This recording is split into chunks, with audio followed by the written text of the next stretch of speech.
A billionaire stepped onto his balcony and froze. His paralyzed daughter was laughing.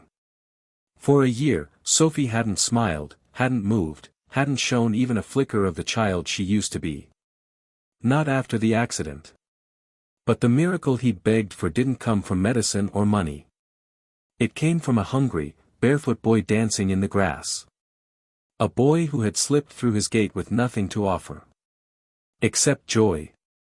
They called him the man who built half of Los Angeles. Ethan Cole, real estate tycoon, investor, and visionary. Everything he touched turned into gold. Except the one thing that mattered most. Behind the tall white gates of his Bel Air mansion, life had gone quiet.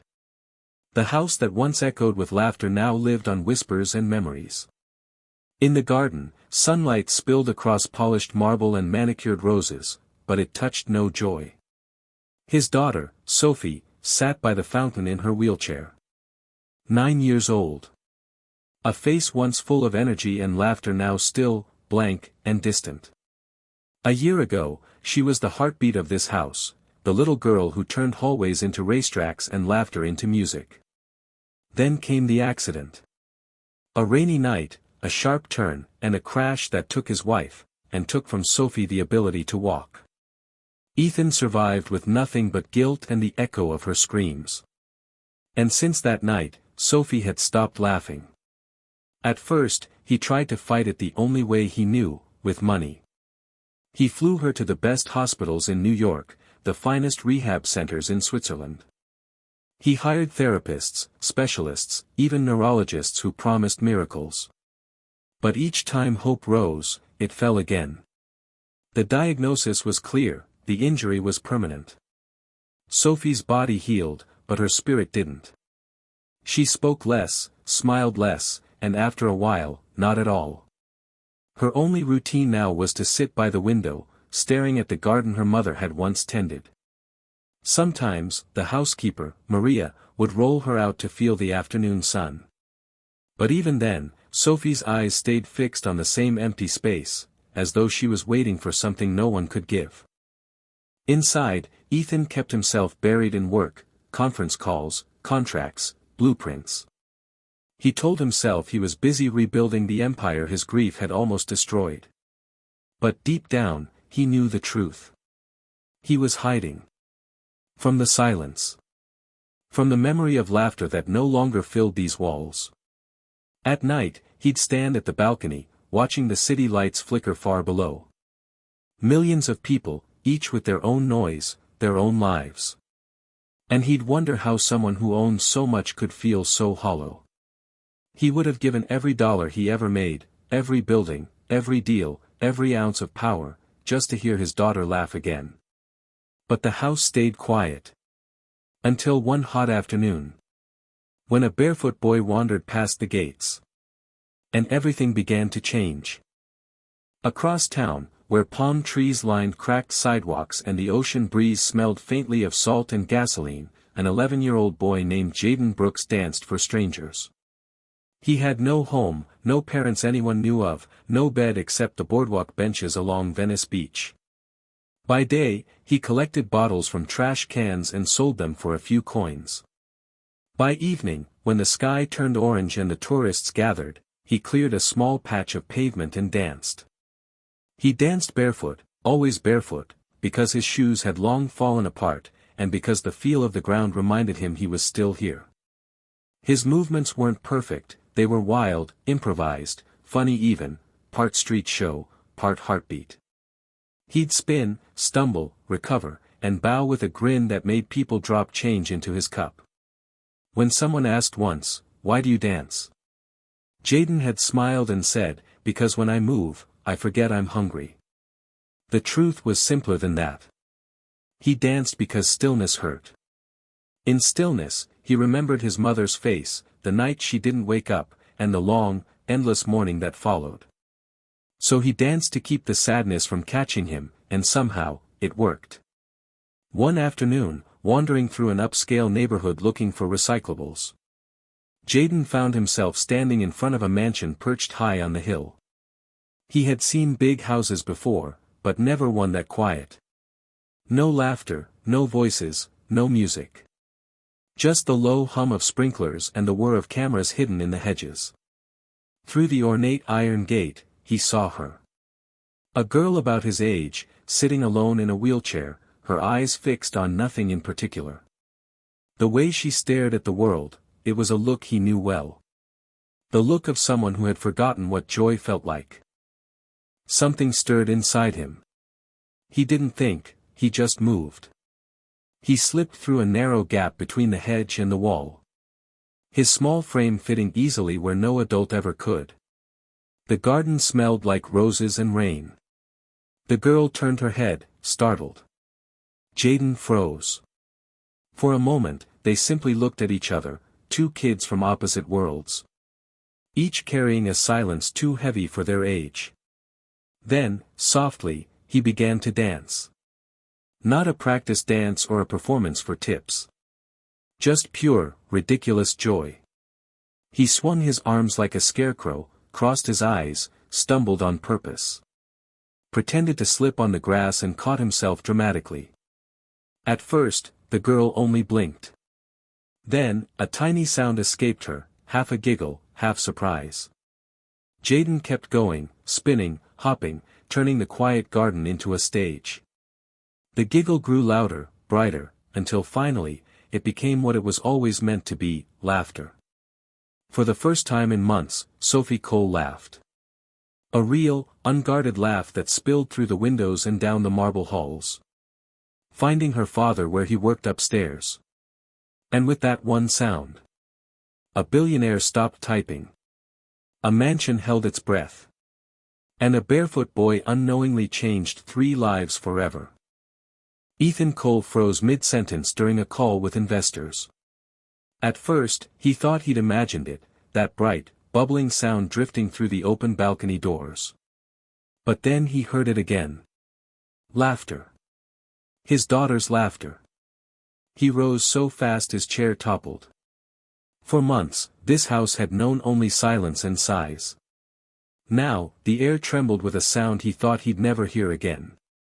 He moved to the window overlooking the garden.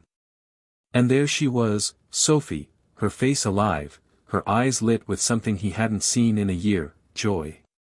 Her little hands clapped wildly, her back straight, her voice breaking into giggles as she watched a boy in ragged clothes spinning barefoot across the lawn. For a moment, Ethan didn't understand what he was seeing. Then anger hit him like a wave. How had a stranger, no, a street kid, gotten past his security? Where were the guards? The cameras? He felt his jaw tighten, his hands curling into fists. He was ready to shout, to storm out and throw the boy off his property. But then he looked at Sophie again. Her cheeks were flushed pink, her laughter shaking her small shoulders. She was leaning forward in her wheelchair, eyes wide, alive. And in that instant, Ethan's rage faltered. He stood there, hidden behind a marble column. Watching as the boy twirled and fell dramatically. Landing in a heap of grass that sent Sophie into another fit of laughter. The boy laughed too, a carefree, full-bodied laugh that belonged to someone who'd long ago made peace with having nothing. And as Ethan watched, something inside him cracked open. For months, he had spent millions chasing a cure, buying hope in sterile hospitals and expensive clinics. He had begged doctors, bribed specialists, flown across oceans, and all of it had failed. But this barefoot child, with no medicine, no money, no training, had done in 10 minutes what the world's best doctors could not. He had brought his daughter back to life. Ethan didn't move. He just stood there, listening to the laughter echo through the house like a forgotten song. It was the sound of something precious returning, not just joy, but hope. A hope he had buried alongside his wife's memory. That night, long after Sophie had fallen asleep, Ethan sat alone in his study, replaying the moment in his mind. The boy's wild dance, his daughter's shining eyes. The feeling in his chest when he realized he was witnessing a miracle. A miracle dressed in rags. For the first time in a year, Ethan didn't pour himself a drink before bed. He didn't check his emails or the markets. He simply sat there, quietly whispering to the empty room, "I heard her laugh." And somewhere in the distance, the city lights flickered like candles, as if the world itself had heard too. If you're still watching this story, take a moment to tell us where you're watching from. Your engagement helps these stories reach more people who need a little hope today. The next afternoon, the boy came back. Same time. Same way. He slipped quietly through the hedge, barefoot and smiling, carrying nothing but the hope of another laugh. Sophie was already waiting by the gate. This time, her eyes lit up the moment she saw him. "Hey, dancer," she called softly, her small hands tapping the arms of her wheelchair. Jaden grinned. "Ready for round 2? She nodded. "Ready." He spun, he stumbled, he pretended to lose his balance. Every movement exaggerated, joyful, ridiculous. And once again, Sophie laughed until her face turned red. But before the moment could stretch too long, a sharp voice broke the air. "Hey!" The laughter died instantly. Ethan Cole was standing at the edge of the patio, his suit still on from work, his face unreadable. Jaden froze. He'd seen that look before, the kind that comes right before someone yells, or worse. He started to step back, but Sophie's voice caught him. "Daddy, please. Don't send him away." Ethan's eyes flicked from his daughter to the boy. The boy's shirt was torn at the shoulder, his shorts hung loosely from his thin frame. His knees scraped from too many nights sleeping on concrete. But his eyes didn't flinch. They held no fear, only honesty. "What's your name?" Ethan asked. "Jaden," the boy said quietly. "Why did you come into my home?" Jaden hesitated, swallowed hard. "I saw her sitting there. She looked sad. I thought, maybe if I danced, she'd smile." Ethan's jaw tightened. "You broke in to dance?" Jaden nodded once. "I didn't come to take anything, sir. I only came to give something small." For a long moment, no one spoke. The gardener had paused mid-rake, the housekeeper stood frozen by the door. Even the wind seemed to wait.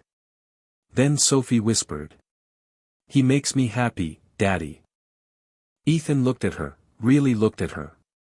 Her cheeks glowed, her posture stronger, her eyes alive. He realized he was seeing not just his daughter smiling, but fighting her way back to life. He drew a long breath. "All right," he said finally. "You can stay. But only here, in the open. No misbehavior, no sneaking in. Do you understand?" Jaden nodded quickly. "Yes, sir." Ethan stepped aside and turned to his daughter. 2 hours, he said. "Then dinner." Sophie beamed. Jaden grinned. And as the boy launched into another clumsy, brilliant routine, Ethan stood there quietly, watching from a distance. For the first time in a year, he didn't feel like a man guarding what he owned. He felt like a father again. 1 day turned into 3. 3 became a week. And soon, the mansion that had known only silence began to hum with life again. Ethan gave a quiet order to the guards. "Let the boy in at 4. He leaves at 6. Feed him before he goes." No one questioned it. Everyone in the house could feel it, the change. Every afternoon, Jaden came running through the gates, barefoot but smiling. He carried no toys, no gifts, just energy, pure, unfiltered joy. He danced, joked, made faces, mimicked people he'd seen at the bus stop. And told stories so animated that even the flowers seemed to lean closer to listen. Sophie's laughter returned in waves. Her voice grew stronger, her hands moved more freely. Sometimes, she tried to copy his movements, raising her arms, spinning her chair, pushing against the armrests just to feel her muscles again. Every small motion became a victory. Ethan watched from the balcony most days, silently at first.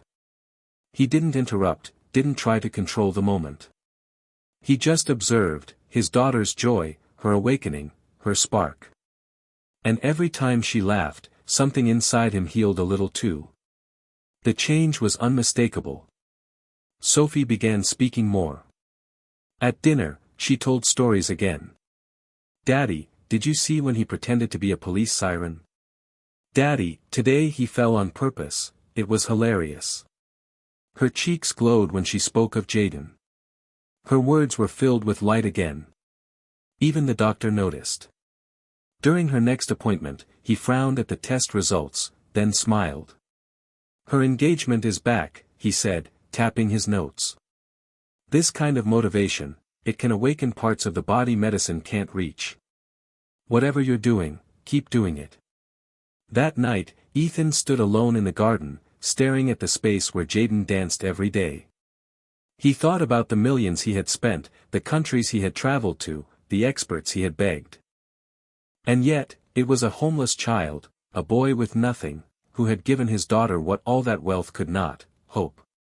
He whispered into the wind. "Thank you, boy." And even though no one heard it, the night air seemed to carry his words. As if the world itself understood. From that moment on, Jaden wasn't just a guest. He was family in everything but name. And Ethan Cole, a man who once measured success in towers and profits, began to measure it in something far rarer. His daughter's laughter echoing through the halls again. It happened on a quiet afternoon, the kind of day that doesn't announce itself as special. The sky was pale gold, the wind lazy, and the garden smelled faintly of lemons from the trees Sophie's mother had planted years ago. Jaden was halfway through his slow-motion dance, the one where he pretended time itself had turned heavy, each movement drawn out and ridiculous. Sophie laughed so hard she nearly fell forward. "Wait," she said between giggles, catching her breath. "Let me try something." Jaden stopped. "Try what?" Her eyes were shining now, her face flushed with determination. "I want to stand," she said softly. Jaden blinked. "You mean?" "Yes," she interrupted. "Just, help me count." Ethan, who had been reading by the window, froze. He turned slowly, watching as his daughter placed both hands on the arms of her wheelchair. Her small fingers tightened, her shoulders trembled. "Are you sure, sweetheart?" Ethan asked, his voice tight. She nodded. "Count with me." Jaden dropped to one knee beside her, his voice gentle but steady. "All right," he whispered. 1. Sophie pushed down. Nothing happened. 2. Her arms trembled harder, her breath shallow. 3. Her body lifted, just an inch, then 2. Her shoulders rose, her back straightened. And for the first time since the accident, her feet pressed against the ground and bore her weight. Ethan's book slipped from his hands. He rushed to her side, his heart pounding. "Sweetheart," he whispered, afraid to breathe. Sophie's lips trembled. "I'm doing it, Daddy. I'm standing." The world seemed to stop. The leaves were still, the air thick with wonder. Then Jaden let out a shout that broke the silence. "You did it. You're standing." He spun around in circles, laughing, tears streaming down his dusty cheeks. Ethan knelt beside his daughter, his own hands shaking as he steadied her. She stood for 3 seconds, maybe 4. Then she fell gently back into her chair. But she wasn't crying. She was laughing. A wild, joyful, unbelieving laugh. "I stood," she whispered. "Daddy, did you see me?" "I stood." Ethan couldn't speak. He just nodded, his eyes wet. Then he gathered her in his arms and held her close. "I saw," he whispered. "And I've never been prouder." The housekeeper, watching from the doorway, wiped her eyes. Even the guards at the gate turned away, pretending not to see their own tears. That day, the Cole mansion was no longer silent. It echoed with applause, with laughter, with the sound of a miracle. A miracle that had come not from medicine, not from science, but from the courage of a little girl and the joy of a boy who refused to stop dancing. That night, Ethan couldn't sleep. He wandered through the quiet halls of his mansion. Past the family portraits, past the sculptures his wife once loved. Past everything that had ever mattered and somehow lost its meaning. In his study, the city lights shimmered beyond the glass. He stood there for a long time, thinking of the sound that still echoed in his head. Sophie's laughter, the boy's joyous shout. The moment his daughter stood and said, "I did it." He thought about all the nights he had sat in that same room, believing money could fix what was broken. Now he knew better. Some things couldn't be bought. Some things had to be given, freely, purely. The way that barefoot boy had given them. He found Jaden sitting alone on the back steps. His knees pulled to his chest, his head resting on his arms. The boy looked small against the vastness of the mansion. Like a shadow that didn't yet believe it belonged in the light. "You shouldn't be out here alone," Ethan said softly. Jaden jumped, startled, then shrugged. "I'm used to it, sir." "Not anymore," Ethan replied.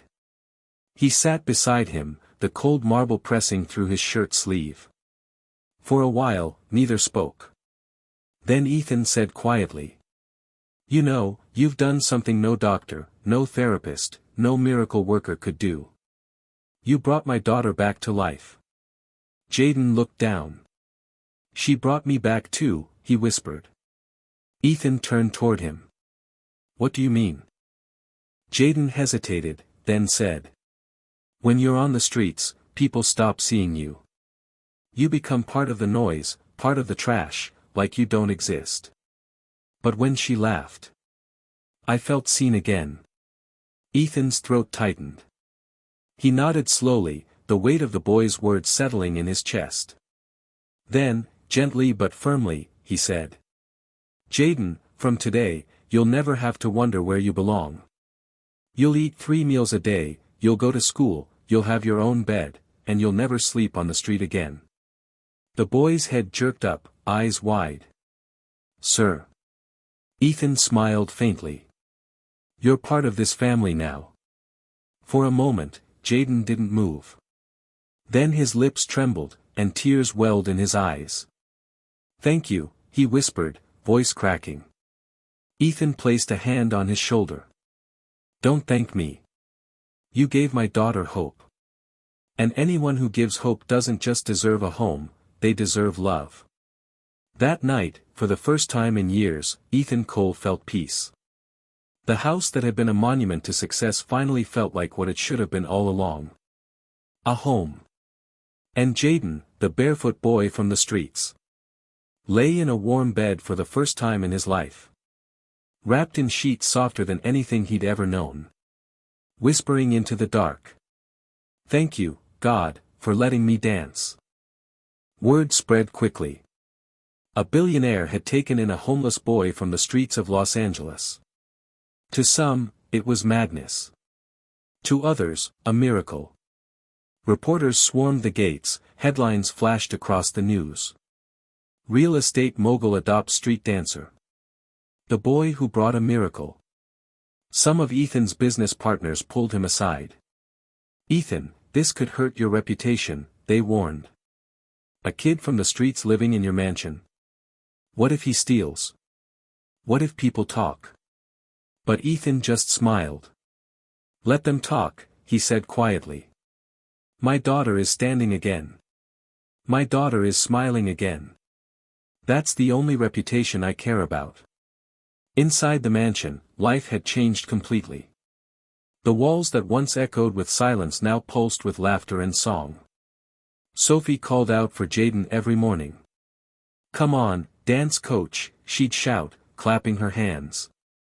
He'd rush in, grinning, spinning his way across the room until she couldn't stop laughing. Her strength grew. With every giggle, every small step, she learned to trust her body again. And with Jaden cheering beside her. Each wobble, each stumble. became a celebration. At dinner, they teased Ethan for smiling too much. Maria, the housekeeper, began playing soft music again while she worked. Even the staff who once tiptoed through the house now laughed freely. The mansion, once cold and echoing, had finally remembered what warmth felt like. One afternoon, as the sun began to set, Ethan stood on the balcony overlooking the garden. Below him, Sophie was walking slowly, step by step. Jaden beside her, holding her hand steady. "Look, Dad," she called out, her voice ringing with joy. He smiled, watching the two of them move together. Their laughter rising through the air like a song that refused to end. And in that moment, Ethan understood something he had spent a lifetime missing. Money could build towers. Power could buy respect. But only love could build home. Only kindness could heal what the world said was impossible. He whispered to himself. "I thought I had everything. But I had nothing. Until I met the boy who had nothing." That night, he tucked Sophie into bed. And before turning off the light, she whispered. "Daddy, Jaden's not just my friend. He's my brother." Ethan smiled through tears. "Yes, sweetheart. He is." And inside the mansion that once echoed with silence, a boy who once danced for survival was now dancing for joy. His laughter mixed with Sophie's, turning two broken stories into one whole family. Sometimes the richest hearts come from the poorest streets. And sometimes miracles can arrive barefoot, right when we need them the most. If this story moved you, please like, comment, and subscribe. Every interaction helps these stories reach someone who might need hope today. Thank you for watching. Stay kind, stay hopeful, and we'll see you in the next story.